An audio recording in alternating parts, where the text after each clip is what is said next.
नमस्कार दोस्तों, स्वागत है सभी का ऑनलाइन बोर्ड स्टडी चैनल में। तो मैं आप सभी को बता दूं कि मैं पेपर 1 कराता हूं और आप सभी को पता है कि मैं 2021-22 में जो एग्जाम हुआ था ऑनलाइन एग्जाम, उसी का पेपर मैं कराता हूं। तो ईवीएस 27 दिसंबर 2021 का आज मैं कराने वाला हूं और आप सभी को पता है कि मैं आपको ट्रिक के माध्यम से और दूसरी बात समझा करके कराऊंगा, कुछ बचेगा नहीं। काफी बेटर तरीका से आपको मैं पेडागोजी करा दूंगा और डेफिनेट रूप से मैं बताता हूं आप सभी को, यदि मैं पेडागोजी जिस प्रकार से कर रहा हूं, यदि आप उस प्रकार से आप करके आते हैं तो डेफिनेट रूप से आपका भी पेडागोजी बेटर गुजरेगा और 100+ नंबर आप भी ला सकते हैं। काफी बेटर तरीका से सीटेट आप लोगों का निकलेगा। तो जो लोग जुड़ गए हैं, विश्वास रखिए, मैं आपका ऑल पेडागोजी पढ़ाऊंगा। विश्वास सबसे बड़ी चीज है। तो चलिए शुरू करते हैं आज का क्लास। देर न करते हुए पर्यावरण का क्लास है आज, पर्यावरण, और उसमें पेडागोजी जो पूछता है ना लॉन्ग, उसको भी कराएंगे आप सभी को। आप लोग जवाब दीजिएगा कि राधा, एक सेकेंड, राधा के शिक्षक या अवलोकन करते हैं, अवलोकन मतलब होता है देखना, देखते हैं कि राधा को श्याम पट्ट पर पढ़ने में कठिनाई हो रही है। सुनिएगा, डॉक्टर सलाह देते हैं कि राधा ऐसे खाद्य पदार्थों की मात्रा बढ़ाने की आवश्यकता है जिनमें पोषक तत्व की प्रचुर मात्रा हो। जिसको देखने में दिक्कत हो रही है तो उसको विटामिन ए चाहिए, और जिन्होंने यहाँ बी किया है उन सभी का सही जा रहा है। जैसे कि खाने की बात करें तो गाजर खा लीजिए, विटामिन ए भरपूर मात्रा में मिलता है। तो यहाँ उत्तर सबसे बेटर क्या होगा? विटामिन ए, बहुत बेटर जिन्होंने ए किया। नेक्स्ट क्वेश्चन, कौन सा वन्यजीव संरक्षण क्षेत्र हंगुल मृग के लिए, ये नोट मारिए, फटाफट नोट मारिए। देखिए, सबसे पहली बात कि मैं जो बोलूं उसको अगर आप करते हैं तभी आपका अच्छा नंबर जाएगा। आप कॉपी कलम ले करके बैठिए और नोट कर लीजिए, हंगुल मृग के संरक्षण के लिए कौन सा जीव अभयारण्य प्रसिद्ध है। हंगुल मृग एक पाया जाता है जहां पे उसी स्पेशल उसी का संरक्षण होता है। तो दांचीग्राम वन्यजीव अभयारण्य, जो दांचीग्राम वन्यजीव अभयारण्य जम्मू एंड कश्मीर में है। देख लीजिएगा, फिर भी गूगल कर लीजिएगा अगर कहीं मुझसे मिस्टेक हो जाए। दांचीग्राम शायद जम्मू कश्मीर में ना हो, ऐसे मेरे माइंड पर है तो मैं बता दे रहा हूं कि जम्मू कश्मीर में है, और शायद इसको आप कर लीजिएगा गूगल तो बेटर होगा। दांचीग्राम कहाँ है, क्योंकि अगला क्वेश्चन जो है आपका बनेगा सरिस्का पूछेगा तो राजस्थान है, जिम कॉर्बेट आपका उत्तराखंड है, रानीखेत तो ये आपका उत्तराखंड ही है शायद, इसको भी देखना पड़ेगा। तो ये जो 4 ऑप्शन है, चारों ऑप्शन का स्क्रीनशॉट ले लीजिए, देख लीजिए कौन कहाँ है, क्योंकि पूछ दे रहा है आपके ईवीएस में। ठीक है, प्रत्येक बात को सुने, मेरी बात को, तभी मजा आएगा आपको क्लास करने में।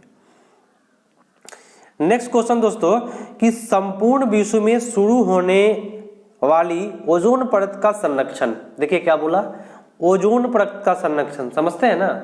ओजोन परत बोलते हैं जो हमारे पराबैंगनी किरण, ऊपर से जो पराबैंगनी किरण आता है सूर्य से, हमारे शरीर को रक्षा पहुंचाता है, या पृथ्वी को सुरक्षा कवच के नाम से जाना जाता है। एक महत्वपूर्ण पर्यावरण संबंधित पहल है। ओजोन परत के संरक्षण किस प्रकार प्रारंभ हुआ और इसका चुनाव करिए। देखिए, ओजोन संरक्षण को हम कहते हैं मॉन्ट्रियल प्रोटोकॉल, और यहाँ पे जिन्होंने मॉन्ट्रियल प्रोटोकॉल किया है उन सभी का सही जा रहा है। ओजोन संरक्षण अगर दे तो कभी भी आपको क्या करके आना है, मॉन्ट्रियल प्रोटोकॉल। आप नोट कर लिए रहते अभी तक अगर चलाक रहते तो। ओजोन संरक्षण को क्या कहते हैं? Montreal protocol. ओजोन परत की अगर मोटाई पूछे मापने के लिए तब डावसन मारिएगा। ओजोन परत की मोटाई किससे मापते हैं? तो डावसन से मापते हैं। क्लियर हुआ? चलिए नेक्स्ट क्वेश्चन, वह पक्षी जो दिल्ली में समान रूप से दिखाई देता है, परंतु अब इन चिड़ियों के बारे में जागरूकता बढ़ाने हेतु विशेष दिन मनाया जाता है, क्योंकि शहरीकरण के कारण यह दुर्लभ हो गई है, वह चिड़िया बताइएगा कौन सा है। देखिए, एक गौरैया है, इस पर गौरैया दिवस भी मनाया जाता है ना। तो गौरैया दिवस कब मनाया जाता है? आप लोग गूगल कर लीजिए, गौरैया दिवस कब मनाया जाता है। शायद अप्रैल महीना में है, 20 अप्रैल या 12 अप्रैल शायद है। तो देख लीजिएगा गौरैया दिवस कब मनाया जाता है, जो आजकल गायब हो चुका है, ये पूछेगा आपका। ठीक है, काफी जो बोले हैं वो कर लीजिएगा। गूगल करके देख लीजिएगा। हाँ, निम्नलिखित में किन स्थानों पर आप नावों का उपयोग यातायात के साधन के रूप में देख सकते हैं। देखिए, नाव का उपयोग एक जगह से दूसरे जगह जाने के लिए करना ही यातायात का साधन कहते हैं। तो एक जगह से दूसरे जगह जाने के लिए कहाँ करते हैं लोग, बताएं।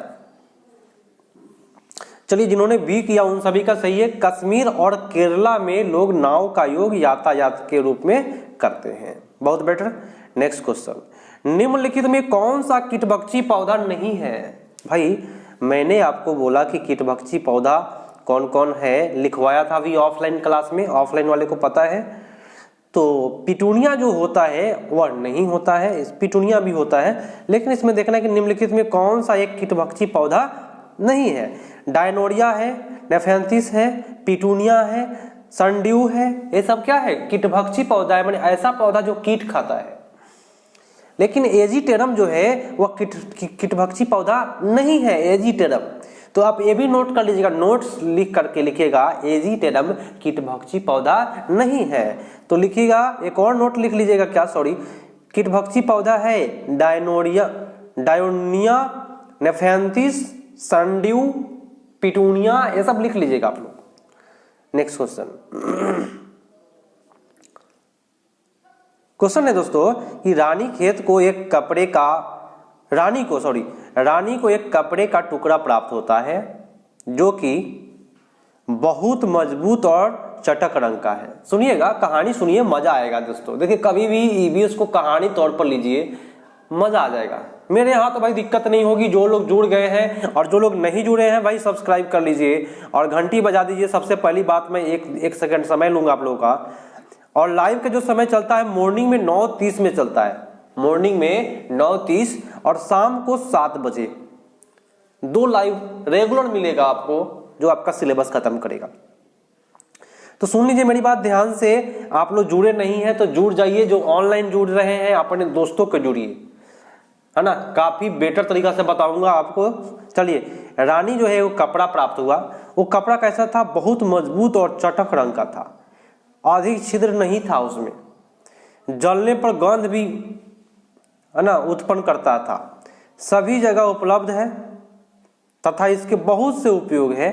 उच्च तापमान पर नहीं पहना जाता है, मतलब कि उच्च माने अधिक गर्मी में नहीं पहनते। तो लगता है कि पॉलिस्टर की बात कर रहा है ना। जलाने पर गंध, चटक रंग भी होता है, बहुत मजबूत भी होता है।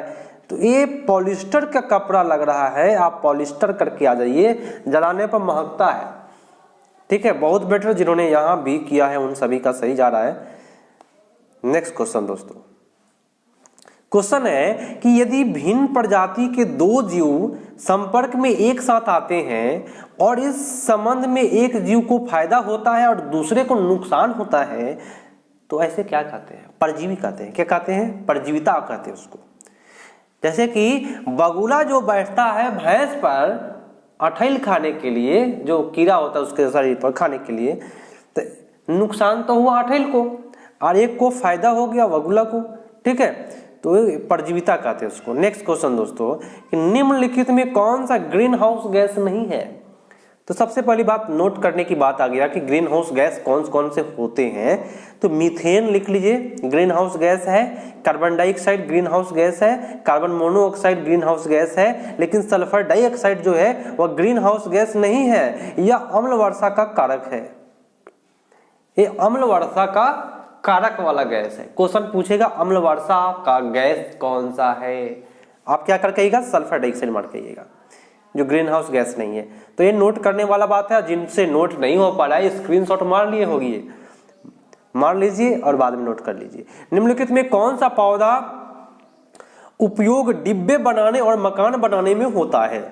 देखिए, किस पौधा का प्रयोग डिब्बा, मकान, चाय का कप, प्याला बनाने के लिए, तो घर बनाने के लिए बांस का तो प्रयोग करते हैं हम लोग। तो हम क्यों नहीं बांस मारेंगे भाई, बस समझे कि नहीं समझे। काफी मजेदार क्वेश्चन है। जिन्होंने बी किया है उन सभी का सही जा रहा है। नेक्स्ट क्वेश्चन है कि निम्नलिखित में कौन सी भोजन संबंधित आदत कार्बन पद चिन्ह को कम करने में मदद करेगा। तो मांस मछली खाना। दूसरा ऑप्शन है संरक्षित खाद्य पदार्थ जैसे डिब्बा बंद का सेवन करना, दूध और दूध से बने पदार्थ का सेवन करना, स्थानीय रूप से उगाए हुए खाद्य पदार्थों का सेवन करना। देखिए, स्थानीय रूप से आप खाद्य पदार्थ जो उगाया जाता है अगर आप उसका सेवन करते हैं तो कार्बन पदचिह्न कम हो जाएगा। सबसे बेटर आपका ये है, D is the right answer. Next question दोस्तों, अब भाई कर्क रेखा से गुजरने वाले राज्य, कितने लोग कहते हैं कि सर हमको तो ये याद नहीं होता है, लेकिन कितने लोग ट्रिक लगा करके बैठे हैं। ट्रिक क्या है, मित्र पर गमछा झाड़, म से मिजोरम, त से त्रिपुरा, प से पश्चिम बंगाल, र से राजस्थान, ग से गुजरात, म से मिजोरम भी होता है कि मध्य प्रदेश होता है, और छ से छत्तीसगढ़, झ से झारखंड, है ना। इस प्रकार से 8 राज्य से गुजरता है। मित्र पर गमछा झाड़, तो कौन कौन से राज्य हैं मैं यहाँ पे बता दे रहा हूँ, आप लोग इसको कर लीजिए। गुजरात, राजस्थान, मध्य प्रदेश, छत्तीसगढ़, झारखंड, पश्चिम बंगाल, त्रिपुरा, हाँ मिजोरम भी आ गया। तो मित्र पर गमछा झाड़ लिख लीजिए ट्रिक, मित्र पर गमछा झाड़, उससे आप राज्य का नाम बना लीजिए, कभी भी आप नहीं भूलिएगा। मित्र पर गमछा झाड़, उसमें बैठा लीजिएगा राज्यों का नाम, 8 राज्य से होकर गुजरता है। नेक्स्ट क्वेश्चन है, एक शहरी परिवेश में कोई सब्जी बेचने वाला अपने उत्पाद को लंबे समय तक नहीं रख सकता, इस कारण तुरंत ही उसे कम दामों पर बेचने का निर्णय लेता है। जैसे कि सब्जी बेचने गए आप, है ना, और हो गया क्या भाई, ग्राहक नहीं आया, तो खराब होने के डरे क्या करते हैं, कम दामों पर बेचने का निर्णय ले लेते हैं कि हाँ भाई 2 रुपए किलो ले जाओ, ऐसे करने लगते हैं।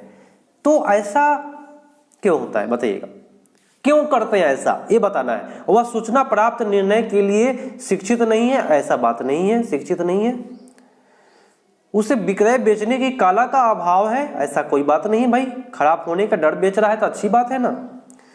शीघ्र खराब होने वाले सामान होने के कारण संकटग्रस्त बिक्री कहते हैं, जो शीघ्र खराब हो जाए उसको संकटग्रस्त बिक्री कहते हैं। अगर नहीं बिकाया तो लास्ट में 2 रुपए किलो लगा देंगे भाई, खत्म हो जाएगा, है ना। उसके पास ज्ञान नहीं है, ये सब गलत बात है। तो सबसे बेटर जिन्होंने सीख किया उन सभी का सही जा रहा है। देखिए मेरे यहाँ आपको ट्रिक से पढ़ाए जाएंगे, कभी भी अगर जुड़ रहे हैं तो जुड़ते जाइए, क्योंकि विश्वास सबसे बड़ी चीज है ना। निम्नलिखित में कौन से पक्षियों की चोंच में छनने की प्रणाली है, छनने की प्रणाली समझते हैं, जैसे कि मैं बताता हूं आपको, सुन लीजिए ध्यान से। ये देखिए, ये मानिए सुराही है, इस सुराही में आप क्या किए, इस सुराही में आप दूध डाल दिए, क्या डाल दिए, दूध डाल दिए, इस सुराही में आप पानी भी डाल दिए, और एक हंस होता है दोस्तों, हंस पक्षी जो है ना, इसका दूध पी जाएगा लेकिन पानी को छांट देगा। तो हंस कहीं पे है, हंसवर ये है ना हंस। लेकिन दोस्तों मैं एक क्वेश्चन करना चाहता हूं कि हंसवार को फ्लेमिंगो बोलते हैं, तो अगला बार एग्जाम में हंस नहीं देगा तो फंस जाइएगा। इसलिए लिखिए कि चोंच में छानने की प्रणाली किस पक्षी में होता है, तो आंसर में लिखिएगा हंस, और दूसरा नाम उसका लिख लीजिएगा फ्लेमिंगो। क्या लिखिएगा, फ्लेमिंगो, बहुत बेटर नाम है, मजा आ जाएगा आपको, ठीक है, बहुत इसमें। नेक्स्ट क्वेश्चन, उन जड़ों की पहचान कीजिए जो कीड़े के लार्वा के उदाहरण हैं। आप कहिएगा सर ये लार्वा क्या है, लार्वा मतलब होता है समूह। क्या होता है, समूह, ठीक है। तो समूह का उदाहरण बताइए कौन सा है, आप बताइए सभी कोई। समूह में मैं 2 ही चीज बताऊंगा, समूह में कभी भी भृंग नहीं रहता है, समूह में मक्खिया नहीं रहता। कहेगा सर मक्खिया तो समूह में रहता है, तो क्या अकेले मक्खिया नहीं घूमता है, घूमता है दोस्तों, तो मक्खिया तो होगा ही नहीं।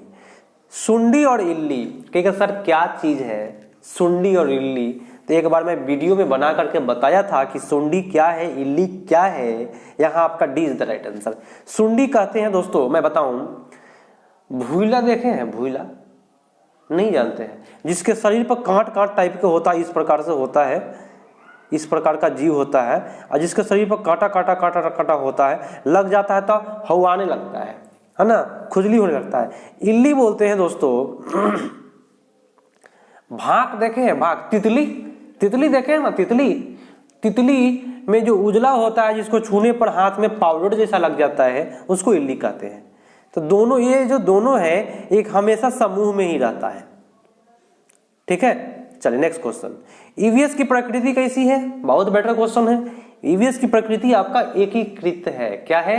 एकीकृत है। मजेदार क्वेश्चन है दोस्तों, ये हमेशा नोट करिए सर, एकीकृत गलत होता है, लेकिन ईवीएस की प्रकृति जो है एकीकृत है। अभी तक जो लोग पढ़ाई कर रहे हैं वो नोट कर लिए होंगे।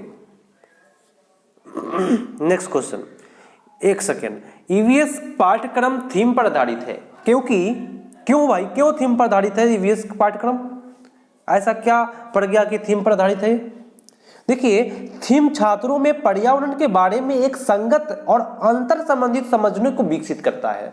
थीम जो है वह समझने को विकसित करता है, बहुत अच्छी बात है। छात्र ईवीएस को आसानी से सीख लेते हैं, है ना, ये गलत है। थीम आपका सबसे बेटर आपका ए होगा। मैंने बोला क्या एक ट्रिक कि जो क्वेश्चन में कहे वही बात ऑप्शन में कहे थीम के बारे में, तो वही सबसे बेटर जाता है। बात समझे कि नहीं समझे? जो क्वेश्चन में कहे वही ऑप्शन में मिल गया, आंख बंद करिए और मार दीजिए, सही जाएगा आपका। कक्षा 3 से 5 तक ईवीएस एक विषय के रूप में विज्ञान, सामाजिक विज्ञान एवं पर्यावरण शिक्षण को किसके अनुशंसा पर एकीकृत करता है? पर्यावरण तो एकीकृत है ही। देखिएगा दोस्तों, कह रहा है कि 3रा से लेके 5वां तक पर्यावरण हम लोग पढ़ते हैं, पहला दूसरा में पर्यावरण नहीं पढ़ते हैं। तो बताइए कब से ऐसा हो रहा है, किसकी अनुशंसा पर ऐसा चल रहा है? तो एनसीएफ 2005 के अनुसार। बहुत बेटर, जिन्होंने बी किया उनका सही जा रहा है। नेक्स्ट क्वेश्चन, गला पकड़ लिया है। एक ईवीएस की अध्यापिका के लिए अपनी ईवीएस कक्षा में निम्नलिखित में कौन सी सर्वाधिक चुनौती होगा? बताइएगा कौन सा चुनौती होगा? सबसे बड़ा चुनौती क्या है ईवीएस की कक्षा में? विद्यालय में भौगोलिक स्थिति कोई चुनौती नहीं है। महानगर में बड़े विद्यालय नहीं। देखिए, ईवीएस कक्षा में सबसे बड़ा चुनौती है कि भिन्न भिन्न प्रकार के छात्रों को संबोधित करना सबसे बड़ा चुनौती है। क्योंकि विद्यालय में मान लीजिए 100 स्टूडेंट है, अगर सबको संबोधित करे नामों से, तुम खड़ा हो, तुम बताओ, तुम खड़ता हो, तुम बताओ, तो पता चलेगा कि छुट्टी होते होते 100 स्टूडेंट का बात नहीं पूरा होगा। तो एक चुनौती है। ठीक है, आपका उत्तर सही पड़ जाएगा। नेक्स्ट क्वेश्चन है दोस्तों कि यहाँ पे एक कूट है और कूट से काफी लोग परेशान हो जाते हैं। परेशान होने की आवश्यकता नहीं है, मेरे यहाँ आपको दिक्कत भी नहीं होगी किसी प्रकार से। अगर पेडागोजी तैयारी कर रहे हैं तो जुड़ जाइए, दोस्तों को जोड़ लीजिए, शेयर कर दीजिए, एक बार मजा आएगा। और लाइक अभी तक नहीं किए हैं, मेरा वीडियो जैसे ही आपको अच्छा लग जाए लाइक कर दीजिएगा। चलिए, निम्नलिखित में कौन सा प्रकार सीखना ईवीएस की कक्षा के लिए उपयुक्त है? भाई ईवीएस के लिए तो भाई हम स्वयं करके सीखेंगे तो बेटर माना जाएगा, है ना। विवरण के द्वारा मैं आपको बता दूं, ये जो वर्ड है नेगेटिव वर्ड होता है। विवरण मतलब होता है डिस्क्रिप्शन, और डिस्क्रिप्शन जो होता है वो नेगेटिव होता है, इसको नहीं मानेंगे। परिभाषा जो होता है डिफिनीशन, डिस्क्रिप्शन डिफिनीशन दोनों होता है, वो नेगेटिव होता है। रट कर सीखना ये भी नेगेटिव होता है। अब देखिए अब क्या करके आइएगा आप लोग, बताइए आप क्या करिएगा? अब तो हो गया दिक्कत हुआ कि नहीं हुआ? तो इसमें आपका मात्र उत्तर ए होगा, जिसमें एक भी उत्तर इसमें नहीं दिया हुआ है। तो सीटेट आयोग ने, सुन लीजिए, सीटेट आयोग ने इसका अलग से नंबर दिया था, बाद में आंसर की जारी किया था और इस पर नंबर दिया था। ठीक है, तो आपका उत्तर सबसे बेटर ए ही जाएगा। नेक्स्ट क्वेश्चन, कोई नहीं जाएगा इस कूट में, ठीक है, घबराने की बात नहीं है। ईवीएस के पाठ्यक्रम हम चीजें कैसे बनाते हैं और करते हैं डैश है, बताइएगा। चीजें कैसे बनाते हैं ये क्या है? तो पर्यावरण का थीम है, 6 थीम है और 4 उप थीम है, 4 उप थीम और 6 थीम, याद रखिएगा। ये थीम जो है आपको बताया गया है, भोजन, आवास, ये सब, यात्रा, हम चीजें कैसे बनाते हैं। चलिए नेक्स्ट क्वेश्चन पाते हैं। पशुओं के संरक्षण के विषय में छात्रों को संवेदित करने के लिए किस नीति की खोज कीजिए। कौन सी नीति है उसका खोज करना है। पशुओं के संरक्षण हो पाए, किसी प्रकार से नुकसान नहीं हो पाए। तो बताइए आपका उत्तर सबसे पहले कहानी एवं विवरण। देखिए आप कहिएगा सर विवरण हो गया, लेकिन कहानियों का विवरण कर रहा है तो बेटर है आपका। प्रयोग भी सही है, प्रयोग करना है। और हास्य चित्रपटियां माने व्यंग्यात्मक जो चित्र होता है हास्य वाला, वो गलत है, कविताएं हो जाएगा। तो कहानी, प्रयोग, कविता आप लोग बी करके आइएगा, बहुत बेटर है। जिन्होंने बी किया उनका सही जा रहा है। चलिए, कक्षा ईवीएस के क्रियाकलाप का संचालन करने का उद्देश्य है, क्या उद्देश्य है। तो सबसे पहली बात कि इसको हम देखेंगे कि कूट तो नहीं ना है। अगर कूट होगा तो बहुत बड़ा परेशानी हो जाएगा।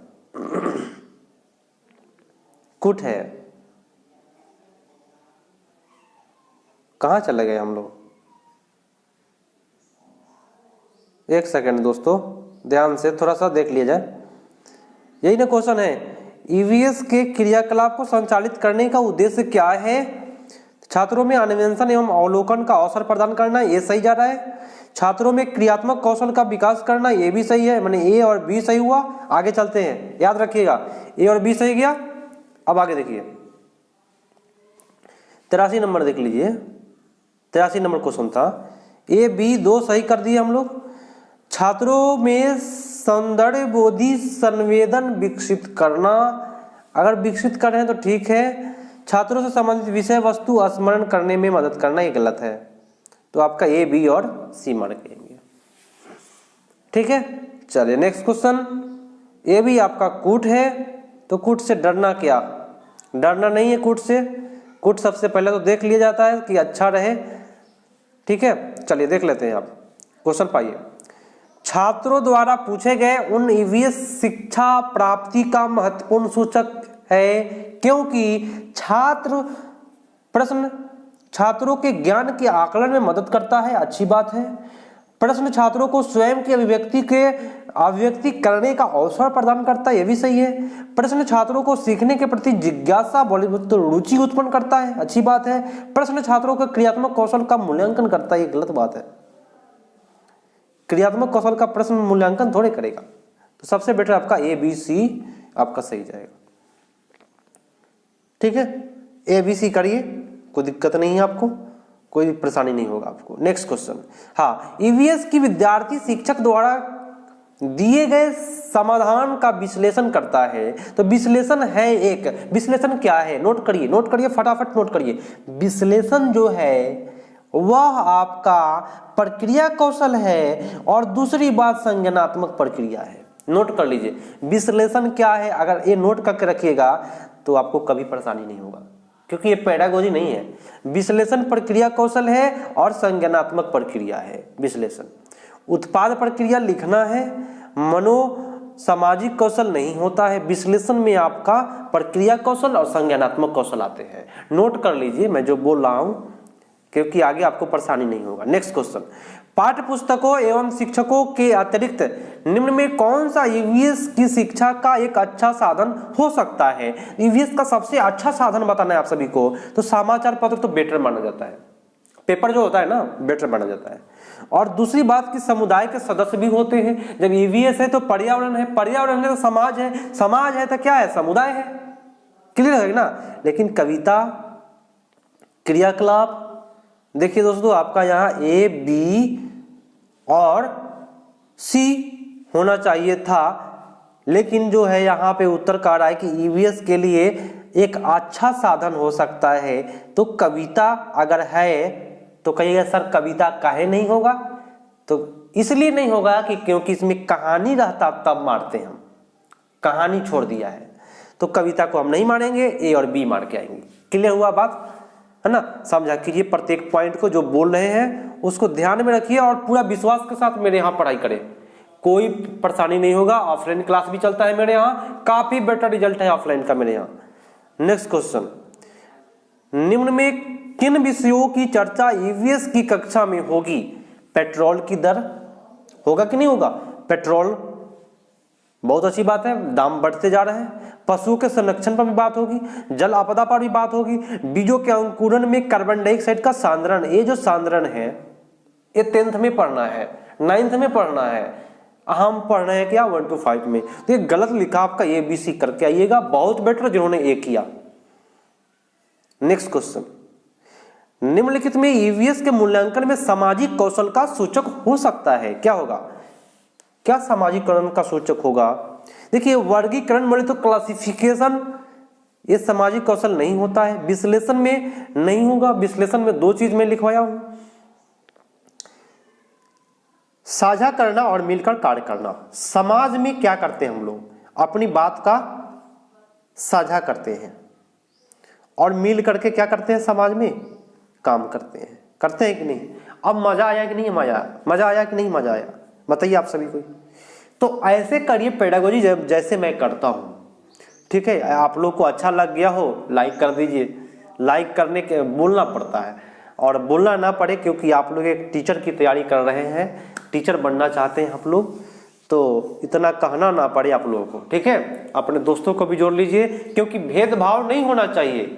ऑफलाइन वाले को नहीं बोल रहा हूँ, ऑनलाइन स्टूडेंट को बोल रहा हूँ, भेदभाव नहीं होना चाहिए, क्योंकि एक टीचर जो होता है किसी से भेदभाव नहीं करता है, ठीक है? रंग के आधार पर पशुओं को वर्गीकृत करना उपयुक्त इंगित करता है। रंग के आधार पर यदि पशु का वर्गीकृत कर रहे हैं, तो रंग के आधार पर पशुओं को जब बांट रहे हैं तो क्या हो रहा है? सीखने का उद्देश्य कहते हैं, ठीक है? सीखने का उद्देश्य कहते हैं इसको। उत्तर आपका ए पड़ जाएगा। नेक्स्ट क्वेश्चन, और आज का ये लास्ट प्रश्न है। चलिए आप लोग भी नौकरी करिए, सीटेट निकालिए, काफ़ी बेटर नौकरी है टीचर का, तो आप लोग इसका मौका गंवाइए नहीं। और आपका फॉर्म जो है 31 अक्टूबर से भरा रहा है, पूरे अच्छा से भर लीजिएगा। अब मैं आपसे थोड़ा देर बात करूंगा इस क्वेश्चन के बाद।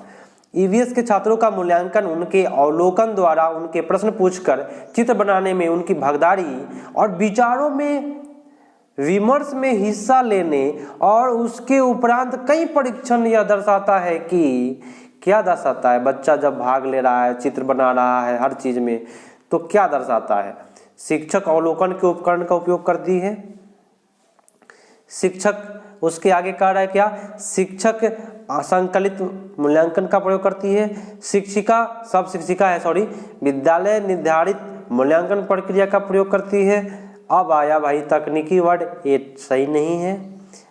अब भाई विद्यालय निर्धारित, क्योंकि ये शिक्षिका कार्य कर रही है ना, बच्चों से काम करवा रही है, चित्र बनवा रही है, उसका अवलोकन कर रही है ना, तो विद्यालय निर्धारित शिक्षिका जो है वह मूल्यांकन का प्रयोग करती है।